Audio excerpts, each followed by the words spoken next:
Chapter 1626, Miracle City. Apa, dia ingin meninggalkan kediaman? Mustahil. Reaksi usus para tetua rumah adalah untuk menentang gagasan Huang. Lelucon kolosal macam apa ini? Mereka kesulitan mengirim tetua Si untuk membawanya kembali dari wilayah manusia.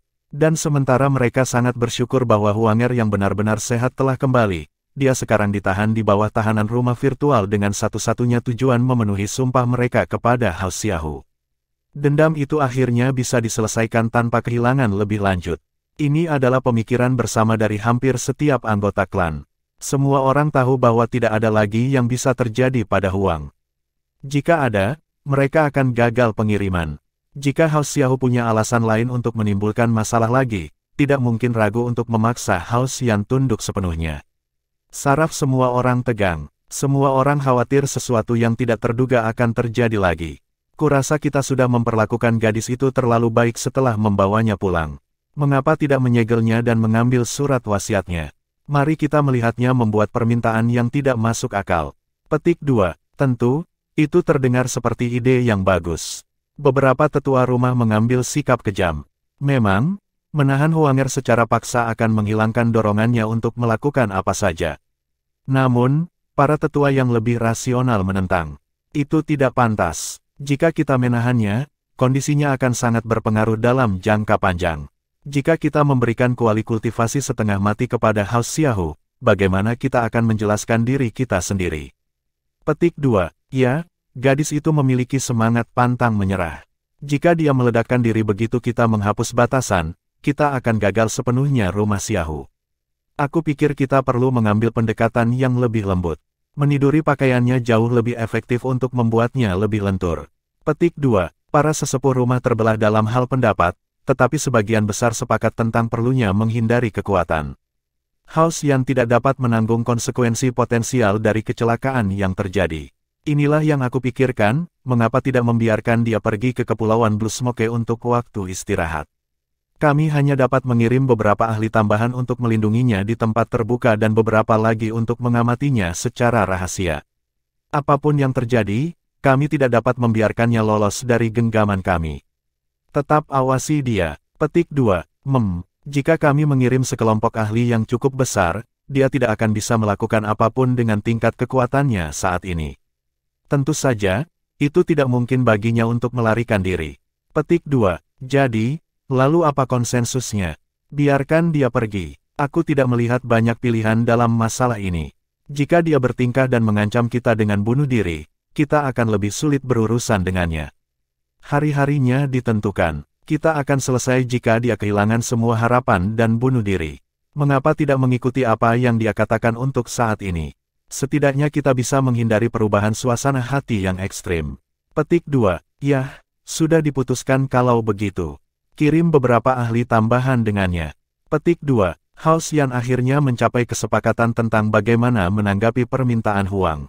4 tetua dan 8 ahli setengah baya akan membawa beberapa anak muda di rumah itu ke Kepulauan Blue Smoke untuk mencari udara dan pengalaman. 2 dari tetua ditugasi diam-diam mengikuti kelompok itu. Misi mereka adalah untuk tidak membiarkan Huang keluar dari pandangan, baik untuk menyebabkan masalah atau melarikan diri. Adapun tetua Sun, meskipun dia mempertahankan hidupnya, dia kehilangan statusnya sebagai tetua rumah. Dia tidak punya hak untuk menghadiri pertemuan. Keputusan rumah itu berjalan dengan sangat cepat. Berita bagus, Huanger, rumah itu sudah setuju. Mereka akan membawa sekelompok jenius muda keluar untuk pengalaman. Kamu salah satu dari mereka. Tetua Sun dengan cepat menyampaikan berita itu kepada Huang.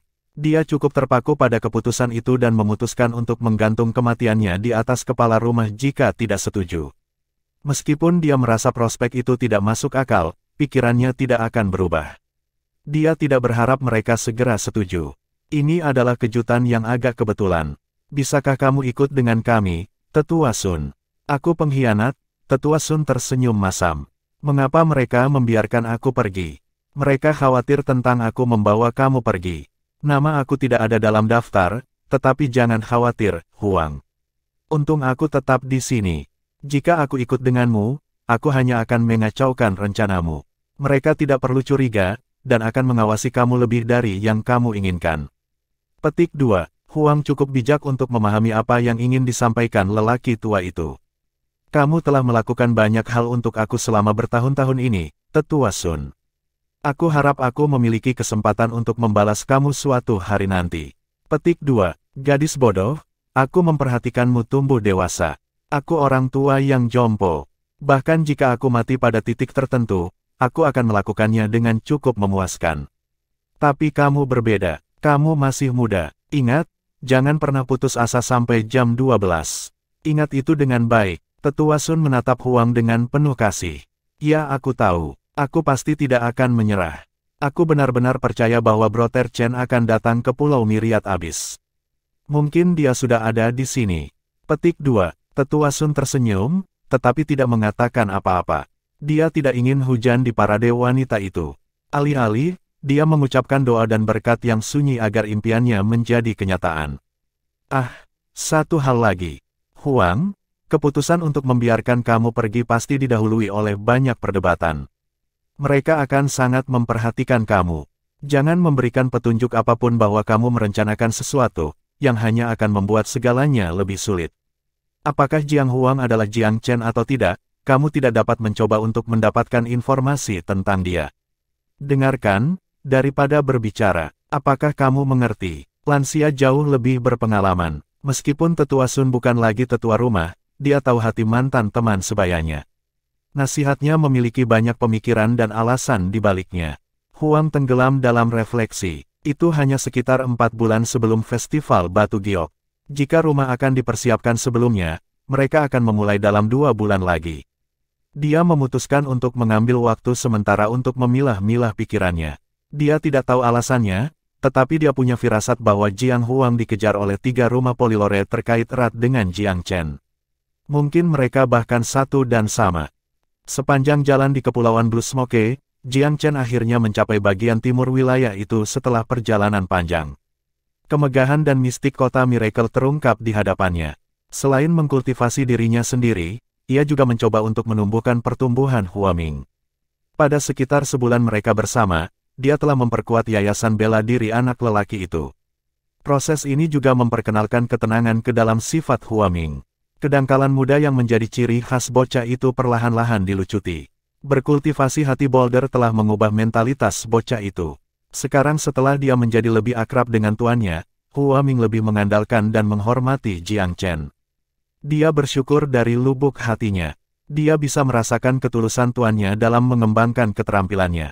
Kehangatan ayah yang hampir menyentuh anak yatim piatu sangat dalam. Dia bersumpah pada dirinya sendiri bahwa dia akan berkultivasi dengan sangat serius sepanjang hidupnya. Dia akan mengorbankan segalanya untuk membayar tuannya, jika memungkinkan. Setelah pintu masuk keduanya ke kota yang megah, Huaming tercengang. Tuan, apakah kota ajaib ini? Jiang Chen tersenyum. Kurasa begitu. Meskipun dia merasa kota itu cukup ramai dan mewah, dia melihat tempat-tempat yang 100 kali lebih sibuk dalam kehidupan sebelumnya.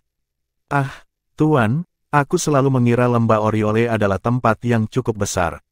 Aku pikir aku tahu banyak, tetapi sepertinya aku hanya katak di dasar sumur. Huaming memperhitungkan kekurangannya sendiri. Dia telah tumbuh sedikit dan menjadi mampu melakukan refleksi diri. Tidak apa-apa menjadi katak yang hidup di dasar sumur, selama kamu cukup berani untuk melompat keluar.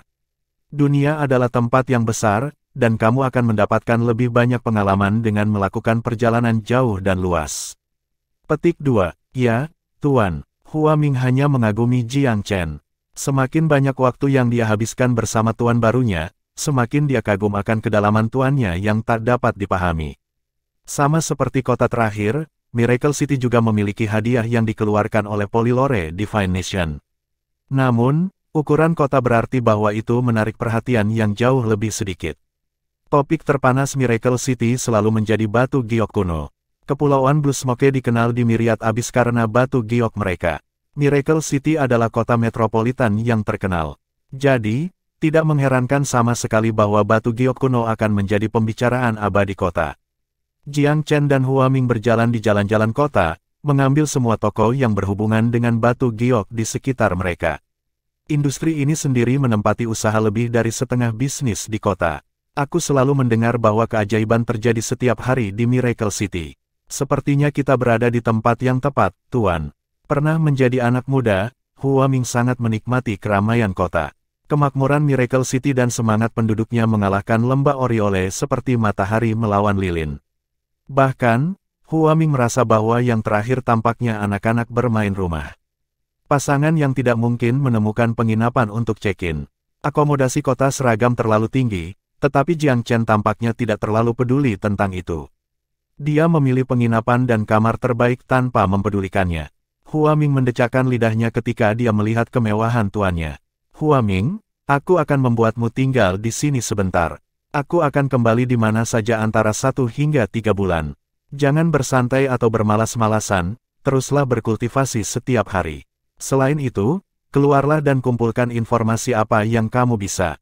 Aku ingin sebanyak yang kamu bisa ketahui tentang Festival Batu Giok, dan kamu sebaiknya menangkap angin apapun yang terkait dengan 10 negara ilahi. Jiang Chen memberikan serangkaian instruksi.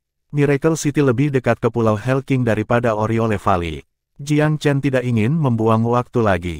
Ada sekitar 4 bulan sebelum Festival Batu Giok, jadi dia tidak melihat alasan untuk tidak membantu burung vermilion melakukan ritual kelahiran kembali di Pulau Helking. Huaming mengangguk ketika dia memperhatikan keseriusan tuannya. Tidak diragukan lagi, ini adalah ujian baginya. Aku akan membuatmu bangga, Tuan. Chapter 1627, The Vermilion Bird Speak Strength. Jiang Chen tinggal di kota ajaib hanya untuk 1 malam. Dia memeriksa hari berikutnya, meninggalkan Huaming dengan batu roh yang cukup dan sarana untuk bertahan hidup sebelum diam-diam melewatkan kota. Dia juga membeli peta laut tetangga dan menandai lokasi Helking Island. Miracle City adalah kota besar terdekat, tetapi masih ada hampir 200.000 mil di antara keduanya. Perjalanan itu berbahaya, terutama ketika seseorang mencapai radius beberapa ribu mil di sekitar pulau. Itu adalah tanah tak bertuan. Sebagian besar pembudidaya menghindari melewati daerah tersebut. Tuan Muda Chen, roh ini harus berterima kasih atas semua yang telah kamu lakukan untuk aku. Jika aku bisa menyelesaikan kelahiran aku kembali, aku berjanji akan membalas kamu dengan semua kekuatan aku. Petik 2. Burung vermilion sangat menghargai sumpahnya dan ikatan yang ia bagikan dengan orang lain. Kalau tidak, ia tidak akan terjebak pada tugas menjaga selama bertahun-tahun, hanya karena janji kepada Sekte Primosang. Kami sudah melalui neraka dan kembali bersama, Senior Vermilion. Jangan menjadi orang asing. Aku percaya bahwa kolaborasi antara kami berdua membuat badai yang sempurna. Itu menguntungkan kita berdua. Petik 2. Vermilion tertawa terbahak-bahak. Dikatakan dengan baik, pahlawan langka di antara para pembudidaya manusia, tetapi mereka tidak pernah punah. Kamu, Jiang Chen, adalah pahlawan besar generasi ini dan salah satu yang menyaingi para pahlawan zaman kuno. Petik 2. Jiang Chen bersemangat. Hahaha, junior ini akan mengesampingkan kerendahan hati aku untuk sekali dan menerima pujian kamu. Petik 2. Dia bertengger di belakang Vermilion Bird ketika mereka terbang di atas lautan, terlibat dalam percakapan yang menyenangkan. Ketenangan dan kedamaian menenangkannya. Dalam domain manusia, ia memiliki banyak barang bawaan. Ada banyak hal yang perlu dipertimbangkan setiap kali dia bertindak. Sekarang setelah dia sendirian di Pulau Myriad Abyss, Huanger adalah satu-satunya urusannya. Dia bisa tetap setia pada dirinya sendiri dan melakukan apapun yang dia inginkan. Hilang sudah reservasi konstan yang melilitnya. Rasanya enak, membebaskan. Dia sebebas ikan yang melompati lautan luas, seekor burung melayang menembus langit yang tak berbatas. Dia akan tetap tak kenal takut bahkan jika langit runtuh dan bumi retak. Selain itu, ia bisa merasakan kemajuan kultivasinya semakin cepat setelah tiba di Pulau Myriad Abyss. Kepadatan energi roh di pulau itu jauh melebihi dari wilayah manusia. Itu adalah lingkungan kultivasi yang sempurna. Dia berhasil menembus ke ranah Kaisar Pertengahan dalam pertempuran terakhir. Setelah berbulan-bulan berkultivasi dengan rajin dan meningkatkan kondisi pikirannya, ilham berbunga, mendorongnya ke tahap pertumbuhan yang cepat. Dia satu langkah lagi dari mencapai ranah Kaisar Maju. Setelah itu, ia akan mengincar Kaisar Agung, lalu memuncak Kaisar Agung. Begitu dia menyempurnakan pil supremasi Kaisar, Jiang Chen merasa bahwa dia bisa mencapai puncak Kaisar besar dalam waktu 1 tahun. Kemudian datang titik balik paling signifikan dalam pengejaran Dao bela diri. Kerajaan Empire akan berada dalam jangkauan. Mencapai tingkat ini berarti memahami hukum-hukum surga. Itu berarti diakui dan diakui oleh langit dan bumi. Dao bela dirinya akan memasuki tahap yang sama sekali baru, ketinggian keberadaan yang sama sekali terpisah. Dia akan memiliki hak untuk mengintip pesawat-pesawat surga. Bahkan kaisar besar terkuat hanya bisa dianggap sebagai pembudidaya dunia fana. Mereka adalah, paling-paling, yang terbaik dari manusia. Mencapai kerajaan Empire adalah cap persetujuan dari Dao surgawi itu sendiri. Jiang Chen merasakan gelombang antisipasi yang sangat besar. Ada dunia baru dan kegembiraan masa depan menunggunya. Tuan Muda Chen, seru Vermilion Bird, menggagalkan kereta pikiran Jiang Chen. Roh ini tinggal di Gunung Merak Suci untuk beberapa waktu. Aku mendengar yang lain mengatakan bahwa kamu dibimbing oleh seorang guru misterius ketika kamu masih muda. Apakah tuanmu ini dari Myriad Abyss Island? Petik 2. Bagaimana menurutmu? Tanya Jiang Chen dengan masam. Vermilion tertawa-tawa mencela diri sendiri. Aku biasanya berpikir begitu, tapi sekarang, aku tidak yakin. Oh, maksud kamu apa? Kamu sudah berada di Myriad Abyss. Jika kamu memiliki guru seperti itu, dia akan meninggalkan kamu dengan beberapa cara untuk menghubunginya. Namun setelah sekian lama, aku belum melihat kamu menghubungi siapapun. Bahkan jika kamu memang memiliki master sebelumnya, dia tidak bisa berasal dari sini. Apakah aku benar? Vermilion Bird sangat jeli. Jiang Chen sedikit malu karena menyembunyikan kebenaran. Dia menghela nafas. Seperti yang kamu katakan, senior, aku tidak memiliki mentor misterius di Pulau Myriad Abyss. Itu hanya kebohongan putih yang kukatakan. Petik 2. Seperti yang aku harapkan. Vermilion Bird menghela nafas. Itu aneh. Bagaimana seseorang dari kerajaan Fana tahu begitu banyak? Dari mana pengetahuan kamu? Aku merasa bahwa kamu tidak tumbuh di Myriad Domain sama sekali. Aku bahkan tidak berpikir bahwa kamu adalah milik dunia ini. Jiang Chen cukup terkejut. Burung Vermilion memang memiliki naluri yang tajam. Dia diam lama sebelum menjawab. Senior, setelah aku dicambuk atas perintah raja di kerajaan timur, aku tampaknya telah pergi ke neraka dan kembali. Ketika aku sadar kembali, sesuatu telah terbangun di otak aku. Tiba-tiba aku memiliki banyak pengetahuan. Petik 2. Tuan Muda Chen, mungkinkah kamu seorang dewa yang berinkarnasi? Seru burung itu. Apa maksudmu dengan itu? Jiang Chen bermain bodoh. Senior itu sangat dekat dengan kebenaran. Itu berarti kamu mungkin telah menjadi dewa dalam kehidupan masa lalumu. Untuk beberapa alasan, kamu perlu bereinkarnasi dan memulai yang baru.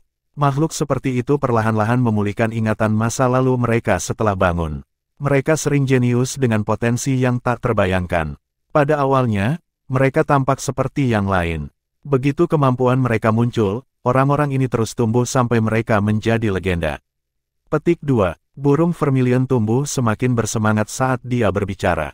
Pasti itu, Tuan Muda Chen. Kamu belum memulihkan semua kenangan kamu. Setelah kamu benar-benar terbangun dan tahu siapa diri kamu di kehidupan lampau, kamu akan mengerti segalanya. Kamu adalah reinkarnasi dari dewa. Hahaha. Tuan Muda Chen, aku tidak percaya. Petik 2. Vermilion Bird benar-benar yakin. Itu tidak bisa diayunkan sebaliknya. Terima kasih atas kata-kata keberuntungannya, senior. Jika aku benar-benar reinkarnasi dari dewa, itu akan menjadi hal yang baik bagi kita berdua. Petik 2. Tentu saja, itu akan menjadi hal yang baik, hal yang hebat. Makhluk ilahi itu menghela nafas. Apakah kamu tahu, Tuan Muda Chen, bahwa sangat sedikit pembudidaya manusia bisa memasuki alam ilahi bahkan di zaman kuno. Ada beberapa dewa, tetapi mereka yang bisa memperoleh keilahian penuh sangat langka. Aku akan mengatakan bahwa mungkin ada dewa di Pulau Myriad Abyss, tetapi tidak lebih dari segelintir. Petik 2. Jiang Chen setuju dengannya. Dia juga tidak berpikir akan ada banyak dewa di Myriad Abyss. Benua Divine Abyss milik pesawat biasa. Itu bahkan bukan pesawat minor surgawi, apalagi yang full-blown. Sebuah pesawat material tidak dapat menampung banyak dewa itu. Setiap pesawat memiliki aturannya sendiri. Begitu sekelompok dewa yang cukup besar muncul, pesawat itu secara otomatis akan dipromosikan menjadi pesawat surgawi kecil. Atau yang lain, para dewa akan dipanggil ke pesawat yang lebih tinggi dengan aturan. Kehadiran mereka sebaliknya akan menyebabkan pesawat melebar atau bahkan jatuh. Senior, seberapa tinggi peringkat kultivasi kamu di zaman kuno? Jiang Chen selalu ingin tahu tentang ini. Sekarang dia punya kesempatan untuk bertanya, dia tidak bisa menahan diri untuk membawanya. Sebagai keturunan makhluk roh ilahi, aku termasuk di antara makhluk terkuat di zaman kuno. Meskipun demikian, ada orang lain yang lebih kuat. Kekuatan pertempuran aku menyaingi seorang dewa. Tetapi basis kultivasi aku adalah ranah Empyrean tingkat 9. Petik 2. Burung Vermilion dan Jiang Chen tidak harus menyembunyikan apapun satu sama lain. Wilayah Empyrean tingkat 9 adalah pencapaian besar. Mungkin setelah menyelesaikan kelahiran kembali, kamu akan memahami keilahian dan menerobos untuk menjadi dewa. Petik 2. Menjadi seorang dewa menempatkan satu di antara ranah Empyrean tingkat ke-9 dan ranah ilahi. Itu membuat 1,5 langkah menjauh dari menjadi dewa penuh. Itu lebih sulit untuk melewati ambang itu dibandingkan dengan alam lain. Hampir tidak ada ahli puncak Empyrean yang bisa mencapai titik setengah ini, apalagi melewatinya dan naik ke keilahian. Dari 10.000 empati puncak tingkat ke-9, mungkin 5 akan mencapai titik setengah langkah. Namun, mungkin tidak ada yang bisa masuk ke alam ilahi. Sulit untuk mencapai status setengah dewa, dan hampir tidak mungkin memasuki alam ilahi. Seorang pembudidaya setengah dewa dapat dengan mudah berurusan dengan 3-5 Empyrean Master tingkat 9. Mereka bahkan bisa dengan mudah membantai Tuan Empyrean puncak. Hanya ada sedikit dewa bahkan di zaman kuno, menjadikan status seorang dewa sebagai pencapaian yang menakjubkan. Burung Vermilion sangat kuat karena mampu menyaingi setengah dewa. Bahkan di Pulau Myriad Abyss, itu akan menghadapi sangat sedikit lawan. Itu bisa melakukan apapun yang dia inginkan kecuali ada dewa yang mengejarnya. Tentu saja, itu akan membutuhkan Vermilion Bird untuk memulihkan kondisi puncaknya setelah kelahiran kembali. Itu bukan zaman kuno sekarang. Tidak ada jaminan bahwa itu akan dapat pulih di dekat kekuatan penuhnya, dan bahkan lebih dari yang tidak diketahui jika itu bisa melampaui itu. Bahkan Jiang Chen tidak yakin tentang itu. Vermilion Bird tersenyum. Jika kelahiran kembali aku sukses, maka aku yakin aku akan dapat memulihkan bentuk puncak aku lagi. Namun, itu tidak akan terjadi dalam semalam. Dibutuhkan waktu untuk kekuatan aku untuk kembali kepada aku. Mungkin perlu 5 hingga 10 tahun, atau bahkan lebih dari 100 tahun. Meskipun demikian, selama aku berhasil dilahirkan kembali, aku akan dapat langsung menghancurkan siapapun di bawah ranah kerajaan besar. Itu menyenangkan Jiang Chen. Kelahiran kembali kamu tidak akan gagal, senior. Keberuntungan kamu telah berubah menjadi lebih baik. Aku percaya itu akan sukses besar. Petik 2. Haha, terima kasih atas kata-kata baikmu. Vermilion Bird berbagi kepercayaan Jiang Chen. Satu-satunya kekhawatiran adalah menemukan lokasi yang tepat untuk kelahiran kembali. Sekarang lokasi yang baik sudah dalam jangkauan, kesuksesan dijamin. Chapter 1628, Wild Creature Beneath the Waters. Pada hari ini, Jiang Chen dan burung Vermilion akhirnya menyeberangi lautan damai yang berbatasan dengan perairan di sekitar Pulau Helking. Senior, menilai dari lanskap, kita semakin dekat. Mungkin kita sudah berada di zona kematian. Jiang Chen dipukul dengan rasa bahaya yang membayangi begitu mereka melintasi perbatasan yang tak terlihat itu. Ada perasaan nyata bahwa mereka memasuki domain yang sama sekali berbeda. Burung Vermilion mendengus dengan jijik. Jangan khawatir. Selama aku di sini, tidak ada yang berani menunjukkan wajah mereka. Petik 2. Lagi pula itu memiliki garis keturunan dari garis keturunan binatang suci, ada suasana kekuasaan yang melekat padanya. Mereka semakin dekat dengan Pulau Raja Neraka. Bahkan jika bahaya besar menunggu, Vermilion Bird tidak akan membiarkan siapapun mengganggu kelahiran kembali. Meskipun demikian, turbulensi itu tumbuh semakin kuat. Bahkan Vermilion Bird harus melambat untuk menanganinya. Tetap diam, Tuan Muda Chen. Aku akan mengubah dan melindungimu dengan sayapku. Kamu tidak perlu menggerakkan jari apapun yang terjadi. Itu adalah teman yang setia dan sangat berterima kasih kepada Jiang Chen karena menemaninya ke Pulau Helking. Itu tidak akan membiarkan apapun terjadi padanya. Tubuh Vermilion Bird berubah secara halus. Bulu-bulunya terangkat sedikit, dengan yang di punggungnya berdiri tegak, membentuk lingkaran pelindung di sekitar Jiang Chen. Semua bulunya tampak lebih cerah dan menjadi lebih cerah. Lintasan dan gerakannya di udara membuatnya tampak seperti bola api. Tidak peduli seberapa agresif turbulensi itu, Vermilion Bird memiliki caranya sendiri untuk bergerak di sepanjang arus untuk menghindari gangguan. Kecepatannya terpukul, tetapi arah gerakannya tidak berubah. Gelombang tinggi yang ditendang oleh arus spasial mengancam langit. Gales menjerit dan laut berbusa. Kultivator yang lebih rendah akan kewalahan dan dikunyah oleh pergolakan yang tak berkesudahan, tidak pernah terlihat lagi. Tetapi bagi burung vermilion, itu nyaris bukan ancaman. Kami sudah dekat, kata Jiang Chen. Dia bisa merasakan pulau itu semakin dekat bahkan sebelum dia melihatnya. Udara di sekitar mereka terasa lebih panas dan lebih tipis. Temperatur tinggi yang tipis membakar segala sesuatu di sekitar mereka.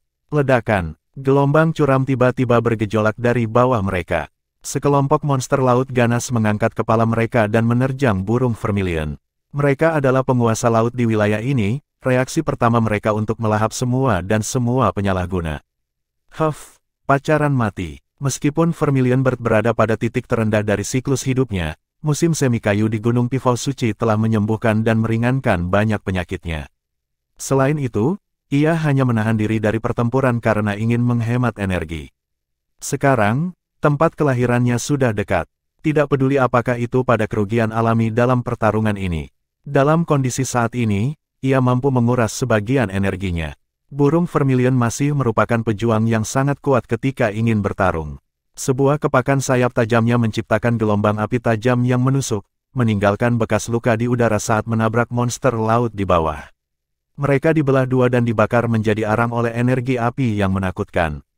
Celepuk, celepuk. Satu demi satu, monster itu jatuh kembali ke laut. Namun, masih banyak lagi, yang jatuh dengan cepat diisi kembali oleh gelombang baru dari dasar lautan. Tetap saja, burung vermilion kuat. Itu membuat kerja cepat para monster dengan sayapnya setiap kali yang baru muncul. Para penyerang menjadi berhati-hati begitu mereka melihat betapa kuatnya burung vermilion. Alih-alih bergegas menuju kematian mereka mengintai di bawah air dan membuntuti burung itu dengan tabah, menunggu celah untuk upaya yang cepat dan mematikan. Burung vermilion mencibir, berani-beraninya kalian yang lemah mengejarku. Lihatlah dirimu sendiri. Petik 2. Ketika semua dikatakan dan dilakukan, itu masih binatang ilahi dari zaman kuno. Setiap monster laut mungkin setara dengan kaisar besar puncak, tetapi burung itu masih lebih kuat.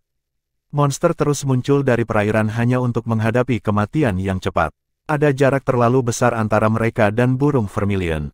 Itu bukan sesuatu yang angka sendiri bisa atasi. Senior, harus ada raja di antara monster laut. Menilai dari seberapa berbahaya daerah ini, raja di sini harus kuat. Kita tidak harus mengecewakan kita. Petik 2. Burung vermilion mengangguk. Itulah yang aku pikirkan juga. Jangan khawatir. Bahkan jika ada raja monster laut, aku tidak takut akan itu. Petik 2. Haruskah aku meminta saudara Long untuk datang membantu? Tanya Jiang Chen. Tidak perlu, jawab Vermilion Bird. Long Xiaoxuan baru saja mencapai kerajaan Empyrean. Jika ada makhluk Empyrean di sini, naga itu akan kesulitan menanganinya. Aku bisa melakukan ini sendiri. Petik 2. Jiang Chen tersenyum menanggapi kepercayaan Vermilion Bird. Kalau begitu aku mendukungmu. Sangat dihargai, Tuan Muda Chen. Vermilion Bird tidak berani meremehkan Jiang Chen sekarang.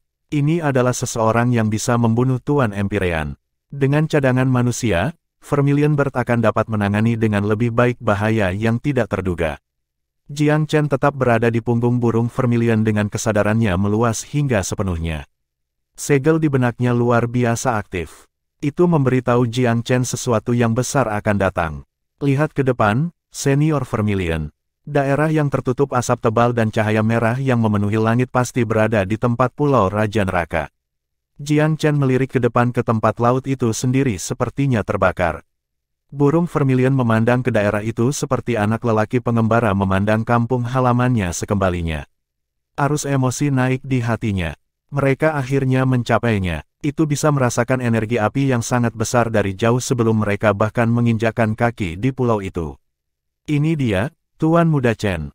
Ini adalah tempat suci di mana aku akan menyelesaikan kelahiran kembali. Vermilion Bird melesat maju, mengabaikan segala kemungkinan ancaman dari laut di bawahnya. Jiang Chen, di sisi lain, mengawasi setiap perubahan menit di daerah tersebut. Seekor monster laut akan menyebabkan gangguan di air saat muncul ke permukaan. Dari atas, Jiang Chen menjaga kesadarannya tetap fokus pada lautan. Dia akan dapat mendeteksi setiap perubahan besar di lingkungan. Dengan bantuan Jiang Chen, burung vermilion mampu fokus bergegas menuju tujuan mereka. Hell King Island ada di depan mereka. Dari kejauhan, Pulau itu tampak seperti bola api, mewarnai samudera dan udara merah. Bahkan, tampaknya benar-benar ada api di udara. Air di bawah Jiang Chen tampaknya telah terpengaruh juga, menggelegak lembut seperti mendidih. Awas, senior, ada binatang buas yang kuat yang bersembunyi di suatu tempat.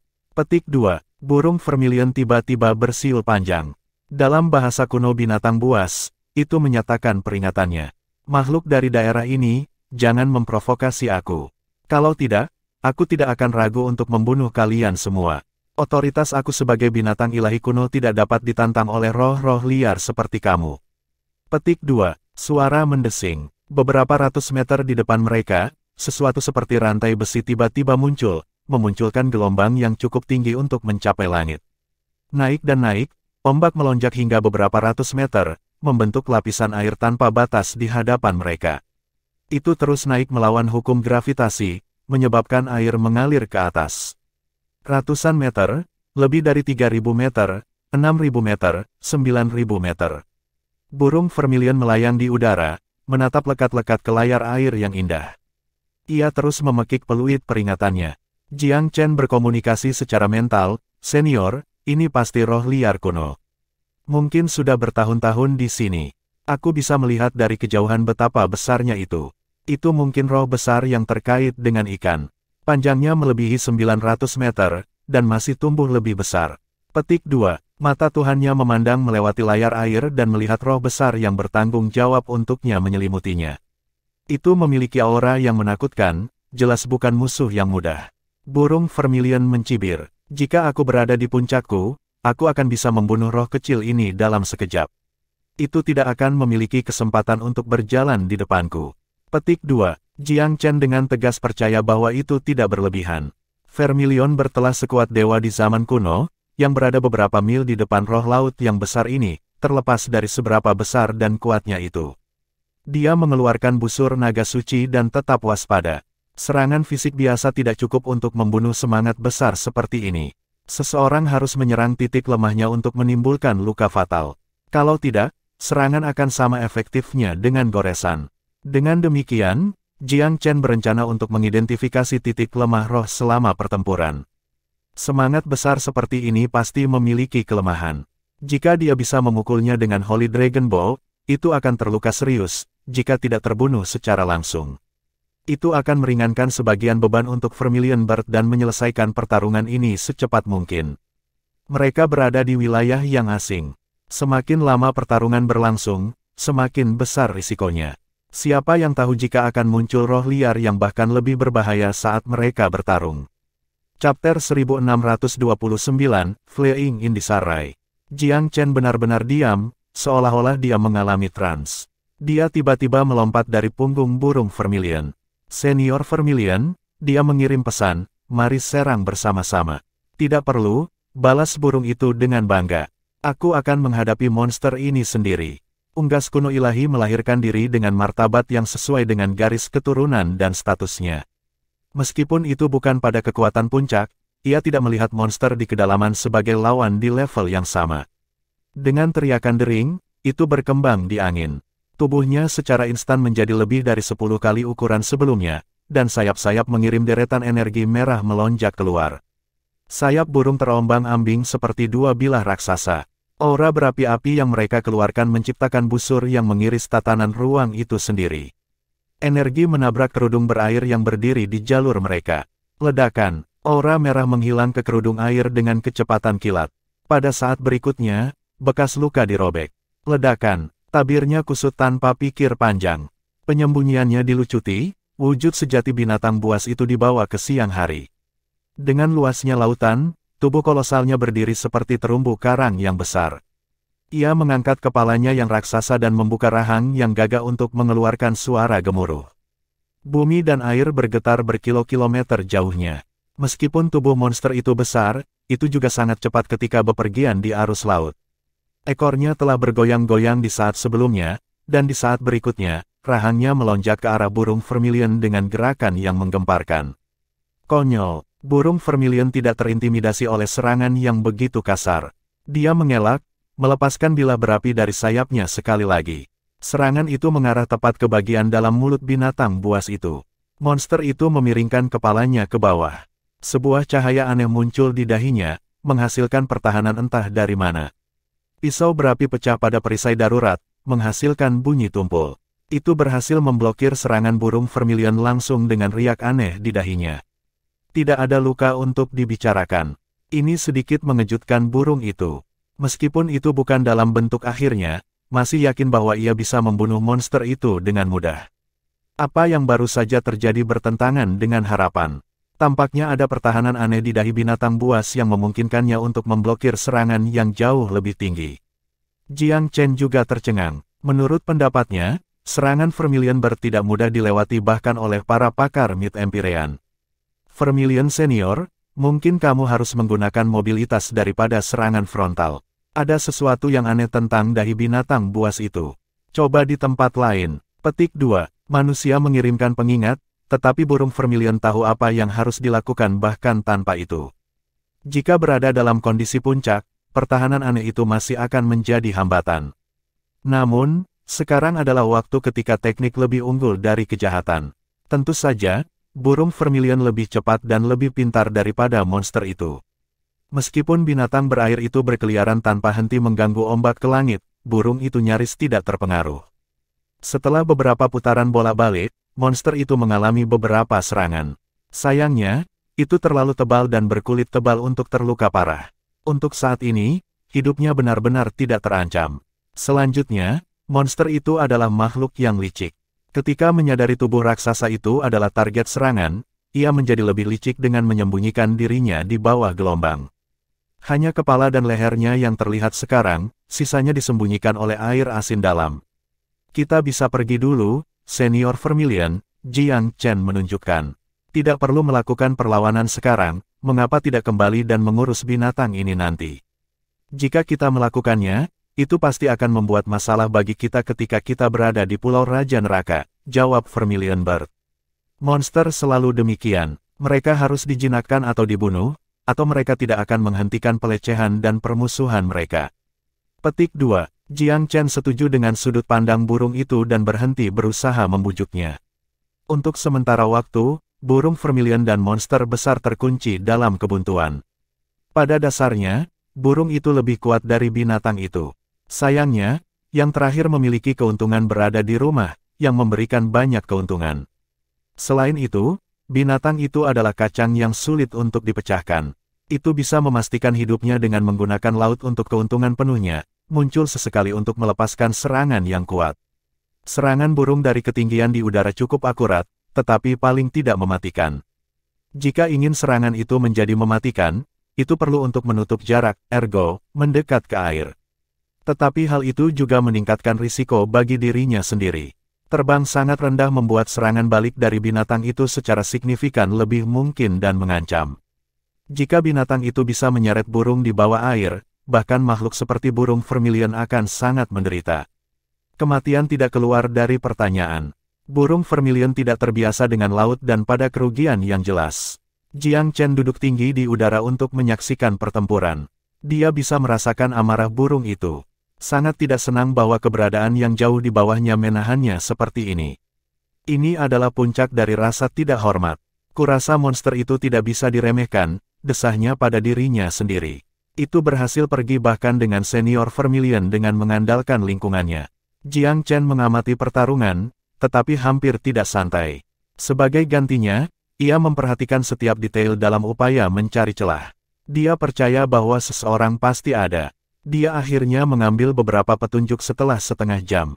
Setiap kali monster itu melintas di Vermilion Bird, ia mengangkat kepalanya untuk menghadap burung itu tepat. Setiap kali burung itu diposisikan ulang, monster itu mengikuti dengan cermat di belakang di dalam air untuk mempertahankan wajah yang sama. Meskipun itu tidak bisa selalu mengikuti kecepatan burung sepanjang waktu, itu akan memutarbalikkan dirinya sendiri untuk menaikkan dahinya ke musuh. Setiap kali kepalanya diangkat, itu memastikan bagian belakang lehernya terlindungi dengan baik. Bahkan, tampaknya takut menunjukkan bagian itu. Ini adalah penemuan yang agak mengejutkan. Memanggil Long Xiaoxuan, Jiang Chen memberinya beberapa instruksi. Saudaraku Long, ketika monster ini melakukannya lagi bersama Senior Vermilion, menyelinap dan memberikan yang lama 1-2. Ingat, Keselamatan dulu. Petik 2. Naga milik laut, Long Xiaoxuan mendengking. Itu wilayah kita. Kenapa aku harus takut pada makhluk menyedihkan seperti itu? Petik 2. Semakin banyak kenangan warisannya, aura agung Long Xiaoxuan semakin meningkat. Dia menahan dirinya dengan bantalan yang sesuai untuk binatang suci kuno. Ayo kita lakukan. Jiang Chen menarik Holy Dragon Bow-nya, lalu menghilang di udara. Long Xiaoxuan memanifestasikan bentuk aslinya, memproyeksikan suara gemuruh ke udara. Ketika dia melakukannya, semua samudera di sekitarnya berhenti. Bahkan mata monster itu menghilang secara naluriah, nalurinya mengambil alih pikirannya sejenak. Dengan tergesa-gesa ia mengangkat kepalanya untuk memindai sekeliling, takut jernih di bola-bola manik. Meskipun Long Xiaoxuan hanyalah kerajaan awal kaisar, kehadirannya dan mungkin bisa mempengaruhi alam organisme yang hidup di air. Naga itu mengulurkan cakar ke udara, membawa serangan kilat ke kepala binatang buas itu. Binatang itu memalingkan kepalanya ketika melihat naga yang sebenarnya. Itu tidak berani makan serangan sama sekali, bukannya tenggelam di bawah ombak. Cakar panjang Xiaoxuan tidak puas dengan berhenti di sini, dan dia mengikuti ke dalam air. Lewi dalam panik penuh sekarang. Berenang dengan kecepatan tinggi ke perairan terdekat. Jelas, itu disalib dengan rasa takut. Vermilion Bird dan naga sejati adalah dua binatang buas purba dari varietas yang paling menakutkan. Meskipun tidak pernah berperang melawan naga sejati dalam hidupnya, ia memiliki naluri dasar sebagai penghuni lautan bahwa naga adalah raja laut yang gigih. Mereka tidak mungkin dikalahkan. Dengan demikian, Long Xiaoxuan berhasil di mana burung Vermilion yang kuat telah gagal. Jiang Chen tidak tahu bagaimana cara terbaik untuk bereaksi terhadap pergantian kejadian yang absurd ini. Jari-jarinya tetap di atas busur naga suci. Dia ingin menemukan kesempatan untuk menyerang di belakang leher monster itu dan mungkin mencari celah. Dia tidak berharap itu berjalan begitu tegas dan pasti. Ketika Vermilion berterbang, Jiang Chen agak minta maaf. Permisi, Senior Vermilion, aku mengambil inisiatif di sana. Hell King Island ada tepat di depan kita, jadi kupikir kita tidak perlu membuang waktu lagi. Karena kami berada di laut lepas, kami bertarung di wilayahnya. Pulau itu akan menjadi milikmu, Senior. Jika berani mengganggu kamu, kamu dapat dengan mudah menghancurkannya. Petik 2. Dia agak khawatir bahwa burung Vermilion akan tidak senang. Sanjungan adalah yang paling bisa dilakukannya. Burung itu tertawa tak berdaya. Apa? Kamu pikir aku akan menyalahkanmu? Aku tahu betul dari mana kamu berasal. Jadi naga sejati melakukan pekerjaan yang jauh lebih baik untuk menakuti monster, kan? Aku kira ras aku agak kurang mengintimidasi dan terkenal. Petik 2. Naga sejati selalu memerintah tertinggi di atas lautan, Jiang Chen tersenyum. Para penghuni dalam secara naluriah takut pada mereka. Aku tidak berpikir itu hal rasial. Petik 2. Burung itu menghela nafas, tetapi tidak mengatakan apa-apa lagi tentang masalah itu. Sebaliknya, ia berbalik ke Pulau Raja Neraka di kejauhan. Ayo pergi. Chapter 1630, Rebirth from Flames, The Vermilion Bird is Reborn. Tanpa gangguan monster itu, Jiang Chen dan rekan-rekannya tiba di Hell King Island dengan sangat cepat. Bahkan terumbu di sekitar pulau itu membakar warna merah kusam. Ada api di mana-mana di atas daratan. Hal yang paling aneh adalah bahwa kehidupan tanaman tampaknya tumbuh subur di sini.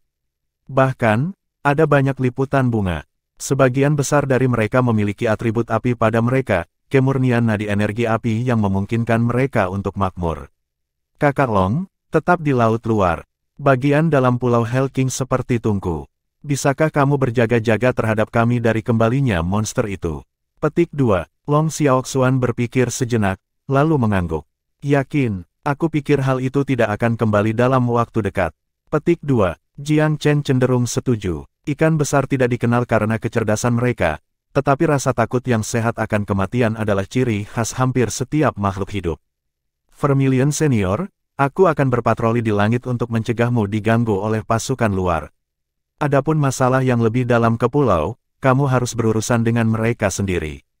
Petik 2. Baik, Tuan Muda Chen, Xiaoxuan, terima kasih atas kerja kerasnya. Jika kelahiran kembali aku selesai, aku akan berutang budi padamu berdua. Setelah membuat janji ini, burung itu menembak ke bagian dalam pulau seperti komet yang berapi-api. Dari pemandangan itu saja, itu tampak seperti bola api yang dilemparkan ke dalam lubang yang berapi-api. Dengan Jiang Chen dan Long Xiaoxuan ada, tidak ada gangguan dari luar yang kemungkinan akan bisa melewatinya. Astral White Tiger belum menerobos ke kerajaan Empyrean, dan tidak memiliki perlindungan yang diberikan oleh Bewitching Lotus of Ice and Fire Jiang Chen. Itu tidak bisa bergerak di Hell King Island, dan itulah sebabnya pulau itu tetap tidak dipanggil. Hari-hari berlalu dalam hitungan minggu. Setiap hari yang dihabiskan Jiang Chen dalam melindungi burung vermilion tidak sia-sia. Dia membudidayakan semua sementara, menggunakan lautan sekitarnya untuk memoles dirinya sendiri. Suatu hari, ketika dia berjuang di tengah ombak, inspirasi sekali lagi melanda dirinya. Dia berhasil menerobos ke ranah Kaisar Maju. Dia hanya berpikir dirinya hanya satu langkah sebelumnya. Keagungan ombak tanpa akhir dan kekuatan alam telah memungkinkannya untuk melompati ambang pintu hampir tanpa usaha. Setelah menerobos, dia merasakan peningkatan kekuatan lainnya. Di dunia Kaisar Besar, setiap level tambahan mengarah pada peningkatan kekuatan langsung yang nyata. Majulah Kaisar Agung Puncak, Kaisar Setengah-Setengah. Jiang Chen bersumpah pada dirinya sendiri bahwa ia akan mencapai puncak Kaisar secepat mungkin. Begitu dia cukup dekat, dia akan menggunakan pil Kaisar Supremasi untuk mencapai setengah langkah Empyrean. Pada titik itu, kerajaan Empyre tidak akan jauh. Di dalam air, Long Xiaoxuan mendapati dirinya tak terlukiskan di rumah. Seolah-olah seorang raja telah kembali ke tahtanya. Meskipun dia baru saja menerobos ke ranah Empyrean, dia kembali dipenuhi dengan inspirasi. Bangkitnya ingatan leluhur meningkatkan levelnya satu kali lagi. Tuan Muda Chen, tampaknya datang ke Myriad Abyss adalah panggilan yang tepat. Kata-kata naga itu tulus. Tidak ada yang lebih baik daripada naga sejati untuk menemukan inspirasi selain lautan besar. Brother Long, luangkan waktu sebanyak mungkin untuk memperkuat dan mengembangkan kultivasi kamu. Bahkan, kamu bahkan bisa tinggal di perairan ini sebentar. Berhati-hatilah. Petik 2. Aku akan memikirkannya. Long Xiaoxuan terbiasa menjadi sedikit pelawan, tetapi jauh di lubuk hatinya, dia sangat peduli pada manusia. Naga telah mengandalkan pemuda itu sejak hari mereka bertemu. Dia semakin dewasa sekarang, tetapi teman masa kecil selalu ikatan terdekat. Selain itu, ia memiliki sedikit pengalaman hidup sendiri. Dia merasa sulit untuk menerima sendirian. Saudara Long, naga telah hidup di lautan sejak dahulu kala. Kami adalah mitra, saudara, dan kawan. Jangan mengubah apa yang ingin kamu lakukan berdasarkan pendapat potensial aku. Jika kamu ingin tinggal di sini, aku tepat di belakang kamu. Jiang Chen juga benar-benar tulus.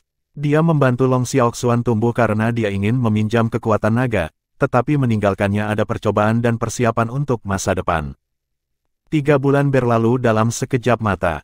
Suatu hari, ketika Jiang Chen berpatroli di udara, dia tiba-tiba merasakan gangguan besar di gunung berapi dan energi api di Pulau Hell King.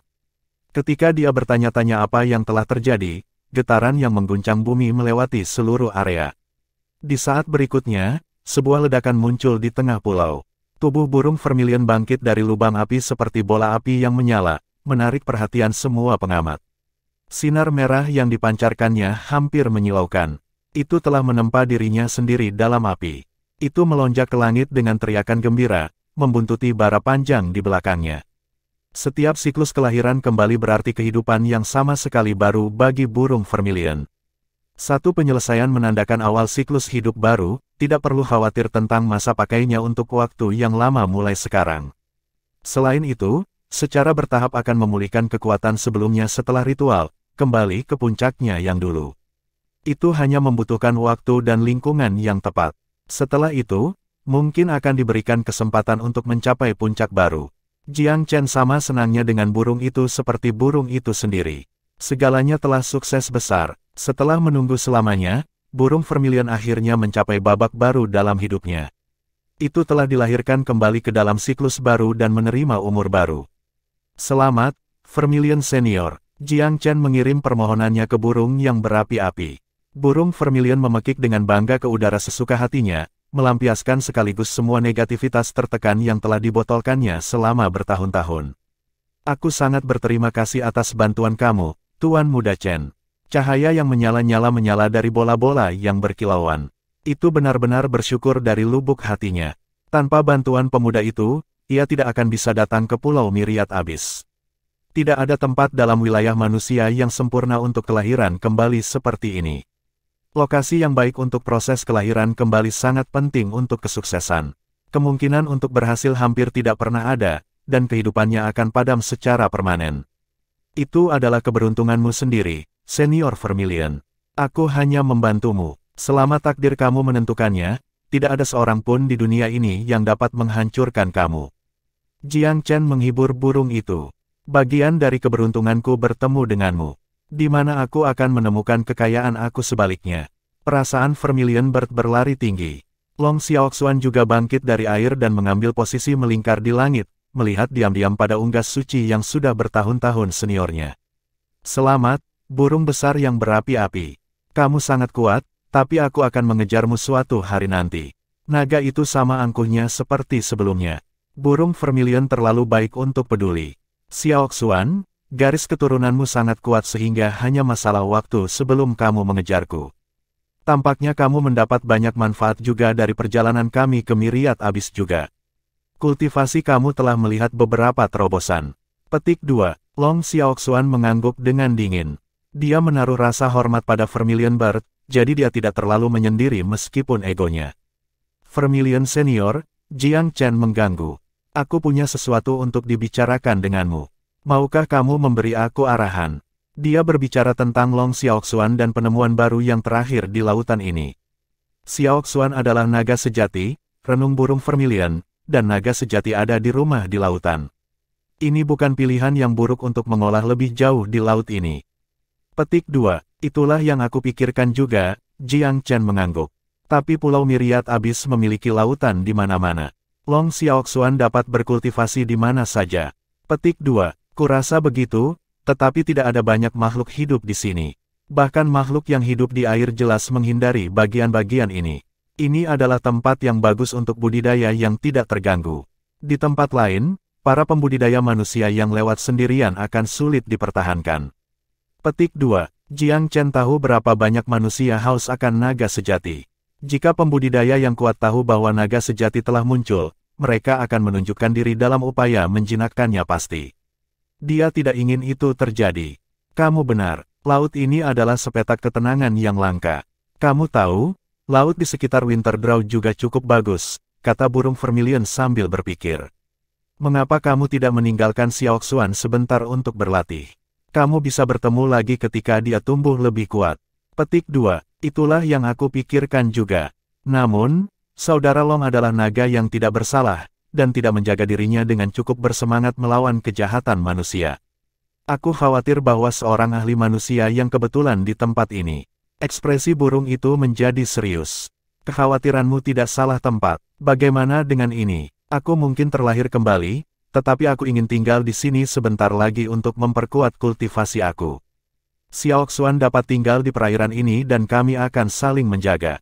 Tapi kamu, mata Jiang Chen berbinar, sangat bagus. Sudah diselesaikan kalau begitu. Vermilion Senior akan menjagamu. Tidak ada yang akan berani menyentuh kalian jika kamu menggabungkan kekuatan. Petik 2. Tidak, apa yang akan kamu lakukan jika kami berdua pergi? Long Xiaoxuan keberatan. Jangan khawatir tentang aku. Aku bisa bertahan hidup sendiri. Aku tidak akan bisa menemani kalian berdua untuk sementara waktu. Aku perlu melakukan perjalanan kembali ke Kepulauan Blue Smoke. Petik 2. Festival Giok akan segera dimulai. Jiang Chen ingin kembali untuk mengumpulkan lebih banyak informasi. Dia tidak lupa untuk apa dia datang ke Myriad Abyss. Apakah kamu akan baik-baik saja sendiri, Tuan Muda Chen? Burung Vermilion menatap Jiang Chen. Tidak masalah. Mari berpisah untuk sekarang sehingga kita dapat bertemu lagi di selat yang lebih baik di lain waktu. Aku percaya bahwa kita semua akan terkejut pada hari itu. Mengatakan ini, dia tertawa terbahak-bahak. Baik, sekarang setelah kamu menyelesaikan ritual kelahiran kembali, Vermilion Senior, aku tidak lagi memiliki kekhawatiran. Saudara Long, kamu bisa tinggal di sini untuk berkultivasi dan saling menjaga. Aku akan segera kembali ke Kepulauan Blue Smoke. Petik 2.